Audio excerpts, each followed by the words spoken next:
2차 실기시험 합격만을 목표로 제작된 내용입니다. 실기시험을 대비해 꼭 기억해야 하는 부분만을 모아놓았습니다. 직업상담사 2급 초단기 합격비법 2차 실기 대비 이론과 문제집의 내용을 바탕으로 제작된 강의입니다. 흥미를 사정하는 목적 3가지 혹은 5가지를 쓰는 문제입니다. 그러니까 5가지 정도 기억을 해뒀다가 문제에 따라서 선별해서 쓰시면 돼요. 자, 첫 번째, 모든 사정이나 검사의 목적은 기본적으로 자기 인식이에요. 자, 자기 인식 발전, 자기 인식 발전시키기가 기본적인 목적이고요. 자, 두 번째는 선호, 좋아하는 것과 불만족에 관련한 문제입니다. 첫 번째는 직업과 교육에 뭔가 불만족이 있다면 그 불만족의 원인을 찾는 거예요. 직업 및 교육의 불만족 원인을 찾는 거. 또 한 가지, 여가 선호나 직업 선호를 구별하는 겁니다. 여가 선호를 찾아주는 건 아니고 여가 선호와 직업 선호를 구별하는 겁니다. 이게 불만족과 선호에 관련한 그룹이에요. 자, 세 번째는 결국은 우리가 직업 상담을 하는 거라서 직업 찾기에 관련된 겁니다. 첫 번째는 직업 찾기가 아니고 직업 대안을 찾는 거고요. 두 번째는 직업 탐색을 조장하는 겁니다. 직업 탐색을 자꾸 격려하고 조장하는 겁니다. 이렇게 5가지 다시요. 첫 번째, 기본적으로 무조건 자기 인식 발전시키기. 두 번째는 교육과 직업에 불만족한 원인이 뭔지. 세 번째는 여가 선호와 직업 선호를 구별하고요. 직업 대안을 찾고요. 직업 탐색을 조장하는 목적을 가지고 있습니다. 21년 실기 2회차 출제 사례입니다. 기존 출제와 완전히 동일하죠. 흥미를 사정하는 목적 5가지를 묻고 있습니다. 표를 제공하고 빈칸을 넣으라는 문제가 나오기도 하고요. 공공직업 정보의 일반적인 특성을 다 써라 라고 나오기도 하기 때문에 결과적으로는 구분점을 외워주고요. 구분점을 외워주고 그걸 2가지를 비교해서 상대적으로 비교해서 기억하는 게 제일 쉽습니다. 구분점은 정보 제공의 지속성의 측면에서 민간직업 정보는 불연속적이고 단속적이고요. 단절적이고요. 공공은 다 반대적이죠. 주기적이고 지속적이요.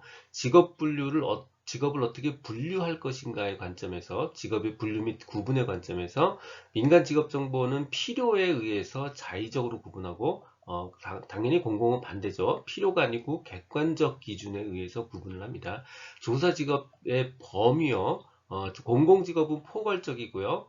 민간 직업 정보는 제한적이고 목적에 의해서 제한적으로 구분을 합니다. 다른 정보와의 관계는요. 공공직업정보는 다른 정보에 미치는 영향이 크고 관련성이 높고요. 민간직업정보는 그런 거 신경 안 쓰고 다른 직업정보 신경 안 쓰고 필요한 부분만 합니다. 즉 다른 정보와의 관련성이 낮습니다. 비용, 민간은 당연히 유료고요. 공공은 무료입니다. 의사교류 분석 상담의 제한점이라고 물어보기도 하고요. 단점 3가지를 적어라 라고 물어보기도 합니다. 같은 문제입니다. 자, 3가지 정도 단점 혹은 제한점을 적어주시면 되는데요. 첫 번째, 이게 인지적 상담이에요. 그래서 인지 수준이 낮은 사람한테 부적합합니다. 인지 수준 낮은 사람한테 부적합하고요. 두 번째는 개념 자체가 추상적입니다. 점수화시키기가 어려워요. 추상적이어서 실제 적용이 쉽지 않고요. 추상적이라는 데서부터 출발하면 타당성 검증 및 과학적 입증이 부족하죠. 다시 정리하면 인지 수준이 낮은 사람한테 안 맞고요. 두 번째는 추상적이어서 실제 적용이 쉽지 않고요. 마지막으로 타당성 검증 및 과학적 입증이 부족합니다. 이 문제는 가장 대표적인 이해형 문제입니다. 속도검사와 역량검사의 측정 목적만 알면 나머지는 다 술술술술 풀립니다. 자, 속도검사는 당연히 숙련도 측정이 목적입니다. 얼마나 빨리빨리 잘하느냐를 측정하는 게 목적이에요. 그러니까 당연히 시간을 제한해야 이 사람이 얼마나 빨리 해결할 수 있는지 이해할 수 있죠. 그래서 시간을 제한해야 됩니다. 역량검사의 최종 목적은 그 사람이 궁극적인 역량이 얼마나 되느냐, 궁극적인 해결 능력이 얼마나 되느냐가 측정의 목적입니다. 그러니까 당연히 충분한 시간을 제공해야 되죠. 자, 최종 정리하면 이렇습니다. 속도 검사는 숙련도 측정이 목적이다. 그러니까 당연히 시간을 제한해야 된다. 역량 검사는 역량이 목적이다. 궁극적 해결 능력이 목적이다. 그러니까 충분한 시간을 제공해야 된다. 여기까지 이해하시면 됩니다. 속도 검사와 역량 검사의 표준 문제입니다. 심리 검사에 대하여 다음을 설명하시오. 심리 검사에 대해서 실시 방식에 따른 종류 3가지. 속도 검사와 역량 검사의 개념과 예에 대해서 설명하시오. 첫 번째, 실시 방식에 따른 종류 세 가지입니다. 실시 시간을 기준으로 충분한 시간을 주고 역량을 측정하는 거면 역량검사, 시간을 제약을 두고 그 능숙도를 측정하는 거면 속도검사입니다. 두 번째 거 다 아시는 내용이에요. 수검자의 수에 따른 구분, 당연히 혼자 보면 개인검사, 여러 명이 같이 보면 집단검사입니다. 세 번째 것도 여러분들 다 한 번씩 해보신 거예요. 검사의 도구에 따른 구분, 종이로 보면 지필검사고요. 뭐 예를 들어서 손가락으로 1, 2, 3, 4, 5, 세기 이런 것처럼 뭔가 행동을 시키면 수행검사입니다. 다시 정리합니다. 실시시간에 따라서 속도검사, 역량검사, 수검자의 수에 따라서 개인검사, 집단검사, 검사의 도구에 따라서 지필검사, 수행검사로 나뉩니다. 자, 두 번째 문제입니다. 속도검사와 역량검사의 개념과 예를 들어 설명하시오. 문제입니다. 자, 속도검사 최종 목적이 뭐라고 그랬죠? 최종 목적은 숙련도를 측정하는 겁니다. 그러려면 당연히 시간에 제한을 둬야 됩니다. 우리가 가장 흔히 보는 지능검사, 굉장히 짧은 시간에 많은 문제를 주죠. 바로 숙련도, 속도를 측정하는 검사입니다. 역량검사, 최종 목적이 뭐죠? 궁극적인 능력, 궁극적인 역량, 궁극적인 해결 능력을 측정하는 것이 목적입니다. 그러니까 당연히 충분한 시간을 제공해야 되는 거고요. 가장 대표적인 예로는 수학 경시대회 문제처럼 한두 문제 주고 굉장히 뭐 서너 시간 정도 충분한 시간을 제공해서 그 사람의 충분한 궁극적인 역량을 측정하도록 합니다. 로저스 인간중심 상담에서 인간에 대한 철학적 가정, 즉 인간을 어떻게 살펴보니 하는 문제의 기본 접근 전략은 기본적으로 암기형입니다. 무려 5가지를 적게 되어 있는 게 정말 문제예요. 내용 자체가 어려운 것도 아니고 뭐 읽어보면 특별한 것도 없습니다. 그런데 무려 5가지를 적는 게 진짜 어려운 부분이고 결과적으로 이 5가지를 어떻게 기억할까 하는 게 핵심입니다. 우리가 보통 저같이 평범한 사람은 사실은 3개 이상을 외우는 게 정말 거의 솔직히 불가능해요. 물론 이렇게 어떤 사람들은 난 5개 정도 외우는 건 하나도 안 어려워 라는 재수없는 사람 있잖아요. 그런 사람들은 사실은 제가 도와드릴 것도 없고 이 강의를 끝까지 들어야 될 이유도 없습니다. 그런 사람들은 이 강의가 필요하지도 않아요. 근데 저처럼 평범한 사람들은 5개를 못 외우는 게 문제거든요. 자, 그러면 이걸 어떻게 외우느냐? 자, 이렇게 외우셔야 됩니다. 자, 첫 번째, 인간 중심 상담에 관련한 내용 자체를 이해할 수 있는 것 3가지를 뽑아서 기억을 하고요.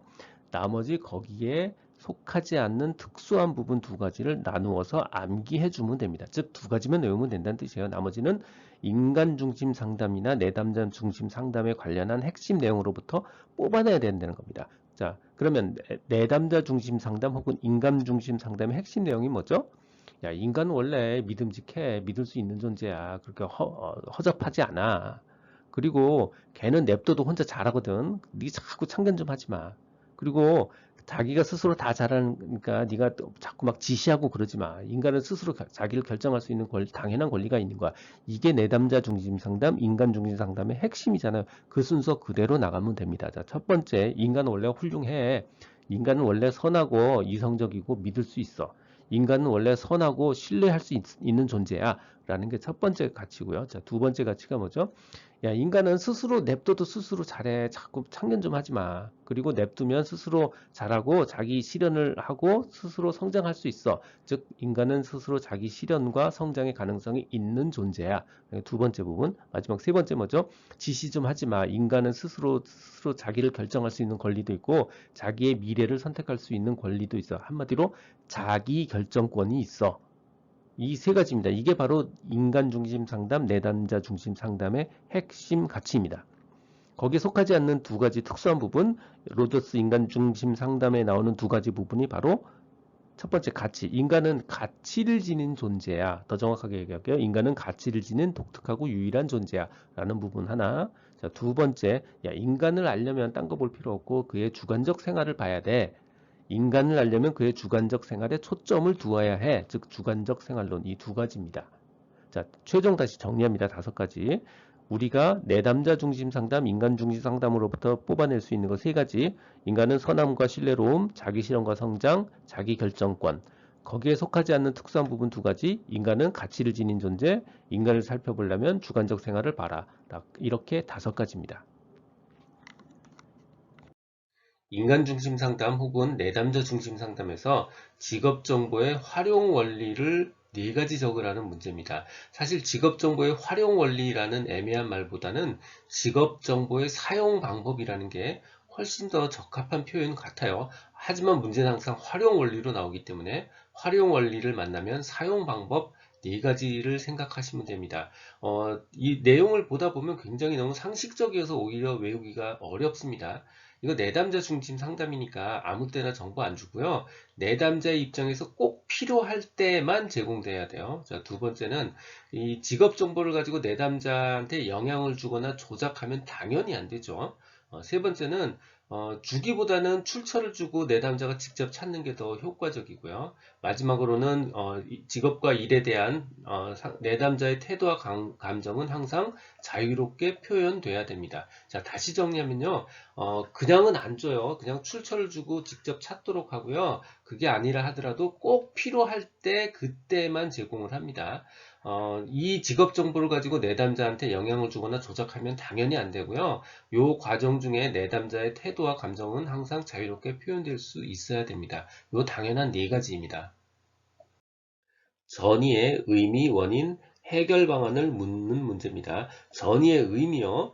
전이란 내담자가 중요한 타인, 예를 들어서 부모님, 내담자가 자신의 부모님한테 느꼈던 감정을 상담자한테 옮기는 거예요. 내담자가 부모님 같이 자기한테 중요한 사람한테 느꼈던 감정을 상담자한테 옮기는 것, 이게 전의의 의미입니다.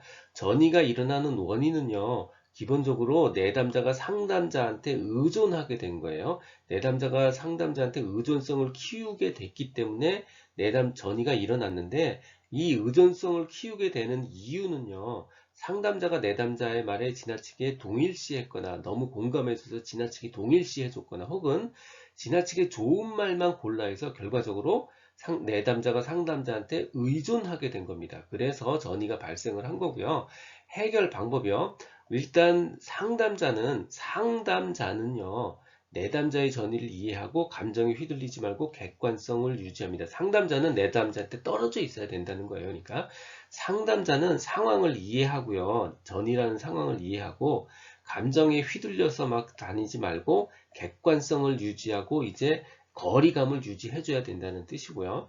나머지 방법은 다 기본적으로 내담자가 스스로 푸는 거예요. 내담자가 스스로 판단하고요. 스스로 해석하고 스스로 자신을 통제할 수 있도록 상담자는 그냥 도와주는 거예요. 내담자가 하는 겁니다. 내담자가 스스로 판단하고 해석하고 자신을 통제하는 거예요. 그리고 그걸 도와주는 거고요. 내담자가 이 전이라는 상황을 직면해야 돼요. 내담자가 상황을 직면할 수 있도록 상담자는 훈습이란 방법을 통해서 전이를 직면할 수 있도록 도와주는 겁니다. 이게 해결 방법이에요. 검사 점수에 영향을 미치는 개인의 특성을 물어보는 겁니다. 개인이에요. 답은 굉장히 상식적입니다. 개인의 정서적 상태, 피로건강 상태, 검사에 대한 이해 정도, 검사에 대한 임하는 동기, 개인의 도덕적 성숙도 이렇게 5가지 정도 적어주시면 되는데 오히려 너무 쉽고 상식적이라서 5가지가 기억이 안 납니다. 뭐 뚜렷한 게 잘 없어요. 그래서 제가 3가지로 그룹을 나눴습니다. 자, 첫 번째 그룹은요. 수검자는 검사 보기에 컨디션이 좋아? 두 번째는 수검자는 이 검사를 잘 알고 있어? 마지막으로 세 번째, 수검자는 이 검사를 잘 보려는 마음 자세는 되어 있어? 컨디션은 좋아? 잘 알고 있어? 마음 자세는 되어 있어? 이렇게 3가지로 나눴고요. 수검자 컨디션이요. 자, 첫 번째는 개인의 정서적 상태에 따라서 점수 영향을 받고요. 당연히 피로나 건강 상태에 따라서 점수 영향을 받습니다. 즉 수검자 컨디션에 따라서 영향을 받는다는 거 2가지고요. 수검자가 이 검사를 잘 알고 있고 방법을 잘 알고 있으면 검사 점수가 좋아집니다. 검사에 대한 이해 정도 그리고 검사의 요령에 대한 이해 정도 검사 점수에 영향을 미치고요. 마지막으로 수검자의 마음 자세예요. 수검자가 이 시험을 잘 보겠다는 동기가 있어. 검사에 임하는 동기요. 그 다음에 이 수검자가 아무 이유 없이 이 검사를 망쳐버릴 만큼의 부도덕한 사람은 아니야. 이 이야기를 뒤집어서 표현한 거예요. 개인의 도덕적 성숙도는 충분해? 라는 뜻이에요. 잘 보겠다는 마음은 있어? 라는 의미죠. 이렇게 5가지입니다. 컨디션은 좋아? 이해를 잘 알고 있어? 마음 자세는 돼 있어? 이렇게 3가지 그룹으로 기억하시면 훨씬 쉽습니다. 지금 듣고 계신 강의는 직업상담사 2급 초단기 합격 비법의 핵심 내용 파트입니다. 반복 가능한 분량을 만들기 위해 복원된 문제를 모두 동영상에 넣을 수는 없었지만 중복된 개념을 통합해서 핵심 개념을 정리했으니까 이것만으로도 모범 답안을 충분히 쓸 수 있으리라 생각합니다. 하지만 답은 아는데 문제를 이해하지 못해서 틀리지 않도록 출제 이력 부분은 꼭 확인해 보시기 바랍니다. 또한 서술형인 2차 실기시험은 손으로 쓰여진 것만 점수로 연결이 됩니다. 눈으로 머리로만 공부하면 실패할 수 있습니다. 꼭 손으로 키워드를 직접 쓰면서 공부해야 한다는 점도 기억해 주시기 바랍니다. 직업정보를 미시적 직업정보와 거시적 직업정보를 나누고 각각의 사례를 적으라는 의미입니다. 거시적 직업정보는 주로 국가에서 제공하는 통계 같은 거예요. 실업률, 경제활동 참가율 같은 거고요. 미시적 직업정보는 우리가 직업을 구할 때 얻는 정보들이에요. 채용정보, 직업정보, 자격정보 같은 거에 해당합니다. 경제적 조합주의 특징 세 가지를 쓰는 문제입니다. 경제적 조합주의는요, 우리나라 보수 성향을 가진 분들이 이상적인 노동조합의 특징이다라고 생각하는 걸 다 모아놨다고 생각하시면 돼요. 자, 첫 번째는 노사관계는 비접대적 관계로 보고 있어요. 자, 두 번째는요, 노사관계, 노동조합의 목적이 노동자의 생활조건 개선이에요. 그리고 마지막으로 노동조합은 정치와 관계없다, 정치적 독립되어 있어야 된다라고 강조하는 겁니다. 다시 정리하면요. 경제적 조합주의의 특징이요. 1번 노사관계는 비적대적이고요. 노동자의 생활조건 개선을 목표로 하고요. 세 번째는 노동조합 운동은 정치적 독립을 강조합니다. 비적대적 생활조건 개선, 정치적 독립입니다. 형태주의 상담의 주요 목표 세 가지를 묻고 있습니다. 형태주의 상담의 인간관은요, 사람은 자각을 하게 되면 사람은 스스로 성숙하려고 하고요, 스스로 통합하려고 한다라는 인간관을 갖고 있어요. 그러니까 상담의 주요 목표 첫 번째가 바로 자각에 의해서 성숙과 통합을 성취하는 것, 이게 제1목표고요. 두 번째는 자각을 하게 되면 스스로 책임감을 느끼게 돼요. 그래서 자신에 대한 책임감을 갖게 하는 것, 이게 두 번째 목표고요. 자각을 통해서 잠재력을 실현을 하고 변화와 성장을 목표로 하게 됩니다. 그래서 잠재력의 실현을 위해 따른 변화와 성장, 이게 상담의 주요 세 번째 주요 목표입니다. 다시 정리하면 자각에 의해서 성숙과 통합의 성취를 하고요. 자신에 대한 책임감을 갖게 하고요. 잠재력의 실현에 따른 변화와 성장을 목표로 합니다. 교류 분석 상담에서 개인의 생활 각본을 구성하는 주요 요소인 기본적인 생활 자세 네 가지를 쓰고 설명하는 문제입니다. 교류 분석에서 생활 자세 네 가지를 쓰는 문제입니다. 기억은 굉장히 쉬워요. 앞에는 자기에 대한 생각이고 생활 자세고요. 뒤에는 타인에 대한 생활 자세예요. 그래서 자기를 긍정하고 타인도 긍정하는 것, 자기 긍정, 타인 긍정이고요. 긍정, 긍정, 자기는 긍정하고 타인은 부정하고요. 반대입니다. 자기는 부정하고 타인은 긍정하고 둘 다 부정하는 거예요. 자기 부정, 타인 부정, 이렇게 네 가지 타입이고요. 둘 다 긍정하는 거, 자기 긍정, 타인 긍정, 개방적이고 타인을 있는 그대로 수용하려는 생활 자세지요. 자기는 긍정한데 타인은 부정한다. 이건 무슨 뜻이냐면 타인과 비교해서 자신이 우월하다고 느끼는 겁니다. 그래서 타인과 비교해서 자신의 우월성을 강조하는 생활 자세요. 자기는 부정하고 타인을 긍정하는 건 그 반대예요. 자신을 무력한 사람이라고 보는 생활 자세고요. 둘 다 부정하는 것, 희망, 흥미 없고요. 인생을 가망이 없다고 보는 그런 생활 자세입니다. 자, 기억 방법. 앞에는 자기고 뒤에는 타인, 타인이요. 앞에 긍정, 긍정, 긍정, 부정, 부정, 긍정, 부정, 부정이고요. 이러이러한 생활 자세다라고 적으시면 되는 거예요. 갤라트의 직업 의사결정 단계를 물어보고 있습니다. 사실 이 내용 알고 보면 그리 어렵지는 않은데 문제는 무려 단계가 8단계나 돼요. 이거 8단계 한꺼번에 다 외우는 거 정말 어렵습니다. 그래서 제가 좀 구분을 해드릴게요. 여기서부터 이렇게 4개가 갤라트만의 고유한 방법입니다. 그리고 나머지 이 4개는 어느 종류의 평가나 혹은 결정 방법이나 다 비슷해요. 첫 번째 목표를 의식하고 정보를 수집해서요. 어떠어떠한 결정 방법을 따르고요. 갤라트만의 고유한 방법을 수행하고요. 그리고 나서 의사결정을 하고 평가 및 재투입을 하는 겁니다. 이렇게 4개, 목표의식, 정보 수집, 어떠어떤 방법을 겪은 다음에 의사결정을 하고 평가 및 재투입하는 거, 이렇게 4개는 공통이고요. 나머지 요 4개가 갤라트만의 고유한 방법입니다. 제가 갤라트의 방법을 따르는 하나의 사례를 들어서 개념적인 설명을 해드릴게요. 그게 훨씬 더 기억하기가 쉬워요. 자, 예를 들면 이렇게 하는 겁니다. 어떤 정보를 수집했으면 첫 번째 직업별로 대안들을 쭉쭉 열거를 해요. 예를 들어서 A 직업, B 직업, C 직업 이런 식으로 대안들을 쭉 만들고요. 그게 바로 대안 열거입니다. 대안을 열거한 다음에 각 대안이 나한테 줄 수 있는 혜택, 결과를 예측합니다. 첫 번째 A 직업은 나한테 100만 원을 줄 거고요. B 직업은 나한테 70만 원을 줄 거야. 이런 식으로요. 각각의 결과값을 어떤 값으로 표현해요. 이게 바로 결과 예측이에요. 그리고 나서 각각의 각 직업별로 내가 달성할 수 있는 가능성, 즉 실현 가능성을 예측합니다. 실현 가능성이 A 직업은 30%고요. B 직업은 10%야. 이런 식으로 실현 가능성을 예측하고요. 이 결과값과 실현 가능성을 곱하면 바로 가치값을 얻을 수 있어요. 이게 바로 가치평가예요. 그래서 예를 들어서 A 직업은 100만 원인데 실현 가능성이 30%야. 그러면 30점을 얻을 수 있고요. B 직업은 70만 원인데 실현 가능성이 10%야. 그러면 7점을 얻을 수 있는 식이죠. 이게 바로 가치평가입니다. 가치를 평가한 거고요. 이 중에 제일 높은 걸로 자연스럽게 그냥 의사결정이 되는 겁니다. 요게 개념적으로 제가 하나의 갤라트 직업의사결정 방법을 따르는 개념을 가지고 하나 만들어 본 겁니다. 첫 번째 대안을 만들고요. 그 다음에 결실 과정을 겪습니다. 결과를 예측하고 실현 가능성을 예측하는 거예요. 이 결실 과정을 겪고 나서 그 두 개를 곱하면 가치를 평가할 수 있죠. 가치값을 평가할 수 있어요. 요 네 개 과정, 대안을 열거하고 결실 과정을 겪어서 가치를 평가하는 것, 이게 갤라트만의 고유한 방법입니다. 나머지 네 가지는 목표를 의식해서 정보를 수집하고 고유한 방법으로 계산을 하고 의사결정하고 평가 및 재투입하는 방법. 이게 갤라트의 직업 의사결정 8단계입니다. 강화 효과, 기대 효과, 코칭 효과를 설명하는 문제입니다. 일단 답을 쓰는 방법은 뭐뭐에 따라 결과에 영향을 미치는 효과, 결과에 영향을 미치는 효과, 결과에 영향을 미치는 효과 이렇게 쓰시면 되고요.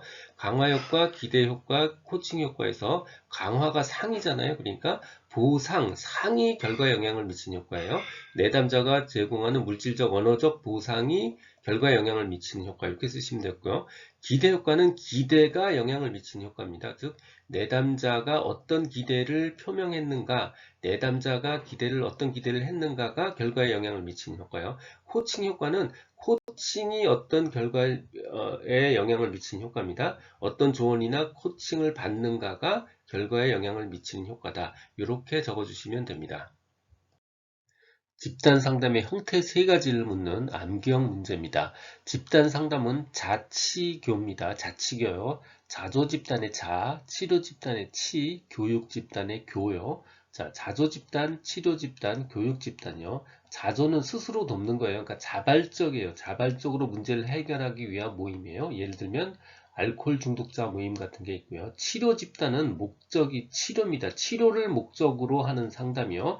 행동 교정이나 치료를 목적으로 하는 상담, 금연이요. 교육 집단은 치료가 아니고요. 정보 교환이나 교육을 목적으로 하는 겁니다. 치료가 아니고 공통된 주제의 정보를 교환하는 상담, 성교육 상담 같은 것들에 해당합니다. 대화를 가로막는 상담자의 반응 3가지를 묻는 질문입니다. 이거 요즘식으로 얘기하면 꼰대질 하지 말란 얘기입니다. 막 가르치기 해대고 조언 해대고 지나친 질문 해대고 뭐 라떼는 말이야 뭐 이런 얘기 하지 말란 얘기입니다. 너무 이른 조언은요, 상담자의 상황을 알지 못하는 상태에서의 너무 이른 조언은 부적절합니다. 두 번째 막 가르치기 하는 거 이것도 적절하지 않아요. 가르치기는 상담자한테는 의존적인 태도를 키우거나 반대로 방어적 태도를 유발합니다. 그 다음 질문질 해대기 이것도 적절하지 않아요. 지나친 질문이요. 지나친 질문은 내담자를 수동적으로 만들고요. 상담자 경험의 진술, 이거 라떼는 말이야 이런 얘기하는 거잖아요. 상담자 경험을 일반화해서는 안 됩니다. 다시 정리하면 너무 이른 조언, 가르치기, 지나친 질문, 상담자 경험의 진술 적절하지 않은 거고요. 이 중에 세 가지 정도 기억하셔서 적으시면 됩니다. 윌리엄슨의 진로 상담 과정 6단계를 쓰는 문제입니다. 분종진 예상 추여. 이건 1차 시험에서도 굉장히 많이 나왔던 문제이기 때문에 아마 다들 이미 알고 있을 문제고요. 문제는 분석, 종합, 진단, 예후, 상담과 치료, 추후 지도 요 말 자체가 어려운 게 아니고요. 이거를 뭔가 설명으로 풀어 쓰는 게 생각보다 곤란해 하시는 분들이 많아요. 근데 사실 그렇게 어렵지 않습니다. 자, 분석은요. 내담자를 분석하는 거예요. 그래서 내담자 이해를 위해서 내담자의 태도, 지식, 흥미 등을 모으는 단계고요. 요거 하나만 기억하시고요. 나머지 종합은요. 종합하는 단계예요. 그 바로 앞에 모았던 수집한 정보, 모은 정보를 모았으니까 모은 정보, 즉 수집된 정보를 정리하고 종합하는 단계입니다. 체계적으로 정리하고 종합하는 단계. 진단은 진단하는 단계예요. 내담자의 문제와 원인을 진단하는 단계. 예후는 예측하는 단계입니다. 진단에 근거해서 예측하는 단계. 상담과 치료는요, 상담을 하는 단계고 치료를 하는 단계예요. 그 바로 앞에 있는 단계를 바탕으로 해서 진단과 예측을 바탕으로 상담을 하고 필요하면 치료하는 단계. 추후 지도는 상담의 효과를 판단하는 단계입니다. 자, 기억해야 될 건 그러니까 결국 하나밖에 없어요. 분석이란 내담자를 이해하기 위해서 이러이러한 정보를 모으는 단계다라는 거고요. 종합은 종합이고 진단은 진단이고 예후는 예후고 상담과 치료는 상담과 치료고요. 추후 지도는 앞으로의 효과를 판단하는 단계인 겁니다. 이렇게 어렵지 않게 설명용을 준비하시는 게 좋아요. 로우의 수직 차원 6단계를 분류하는 문제입니다. 수직 차원이란 얘기는 한마디로 높낮이가 있다는 뜻이에요. 높은 레벨과 낮은 레벨이 있다는 뜻이고요. 위에 세 개는 관리, 전문 관리의 세 가지 레벨이 있고요. 기술직, 그러니까 숙련직의 세 가지 레벨이 있습니다. 그래서 관리 레벨 세 가지는 고급 전문관리, 중급 전문관리, 준 전문관리로 되어 있고요. 요거 기술하는 방법, 설명하는 방법은 첫 번째는 교육 수준을 써주고요. 두 번째는 책임 수준을 써줍니다. 그리고 필요한 거 플러스 알파를 하나씩 더 써주시면 돼요. 자, 첫 번째 교육 수준이요. 고급 전문 관리는 박사급, 중급은 석사급, 준 전문 관리는 고등교육 이상을 받은 사람입니다. 두 번째 책임 수준이요. 고급 전문 관리는 중요한 사안에 대해서 독립적 책임을 지고요. 중급은요, 중간 수준의 책임을 지고요. 준 전문 관리는 낮은 수준의 책임을 집니다. 다시요. 고급은 독립적, 중급은 중간, 준 전문은 낮은 수준의 책임을 지고요. 플러스 알파를 더 써주시면 돼요. 중급은요, 정책 해석을 하는 역할이 하나 더 있어요. 준 전문 관리는 자신만을 위해서 의사결정합니다. 이렇게 알파 하나씩 더 써주시고요. 숙련직의 세 종류요. 숙련직, 반숙련직, 비숙련직이 있어요. 자, 숙련직은 특수한 훈련이고요. 반숙련직은 약간의 훈련이고요. 비숙련직은 비니까 없는 거예요. 간단한 지시를 따르거나 반복 활동을 합니다. 숙련직, 특수한 훈련과 경험을 보유, 반숙련직, 약간의 훈련과 경험을 보유, 비숙련직, 간단한 지식을 따르거나 반복 활동을 하는 사람. 다시 정리하면요. 고급, 중급, 준이 있고요. 박사, 석사, 고등교육이에요. 독립적 책임, 중간 수준 책임, 낮은 수준 책임이고요. 중급에는 정책 해석이 있고요. 준관리에는 자신만의 의사결정이 하나씩 더 있습니다. 숙련직은 특수한 훈련, 반숙련직은 약간의 훈련, 비숙련직은 남의 지시를 따르거나 반복 활동을 하는 사람에 해당합니다. 불안의 세 가지 유형을 쓰고 설명하는 문제입니다. 정신분석 상담이라는 말이 들어가기도 하고요. 안 들어가기도 해요. 어느 경우든 불안의 세 가지 유형을 쓰고 설명하는 부분인데 원래는 프로이트 심리학에서부터 출발하는 내용이에요. 근데 굳이 이거 한 문제 풀자고 그렇게까지 어렵게 공부하실 필요 없고요. 프로이트는요. 나라는 존재에는 자아라는 존재가 있고요. 그 본능에 해당하는 부분이 있고요. 어떤 윤리관이나 도덕심에 해당하는 부분이 있다고 봐요. 나라는 존재라는 부분이 자아라고 이름을 붙였고요. 본능에 해당하는 부분, 이거 원초와 혹은 이드라고 이름을 붙였어요. 그리고 도덕심이나 윤리관에 해당하는 거 초자 혹은 뭐 슈퍼 에고라고 이름을 붙였어요. 굳이 영어 이름까지 기억하실 필요는 없습니다. 아무튼 자아와 원초와 혹은 본능 혹은 초자가 존재한다 라는 것만 아시면 되고요. 불안의 세 가지 유형, 현신도입니다. 현실적 불안, 신경증적 불안, 도덕적 불안이요. 현실적 불안은 현실적으로 실제 존재하는 불안이에요. 주변 환경 내에서 존재하는 위험에 대해서 실제적으로 불안을 느끼는 것, 현실적 불안이고요. 신경증적 불안은 본능과 자아와의 관계입니다. 예를 들어서 나는 자아는 다이어트를 하고 싶은데 본능은 막 먹고 싶은 거죠. 이런 종류의 불안이 바로 신경증적 불안이고요. 결국 본능, 원초아와 자아와의 갈등에서 비롯하는 불안, 신경증적 불안입니다. 도덕적 불안은 자아와 초자 간의 갈등에서 비롯하는 불안이에요. 즉 양심에서 발생하는 불안이고 두려움, 수치심, 죄의식 같은 게 있습니다. 참고로 제 책을 공부하시는 분들은 제 책에 이 부분이 지금 오타가 나 있어요. 도덕적 불안이 자아와 초자 간의 갈등인데 본능과 초자 간의 갈등이라고 제가 오타가 되어 있습니다. 그 부분 조금 유의해서 한 점 봐주세요. 21년 실기 2회차 출제 사례입니다. 정신분석에 관해서 불안의 세 가지 유형을 쓰라 했죠. 문제 자체가 기존의 기출과 동일하게 출제됐다는 것을 확인할 수 있습니다. 2회차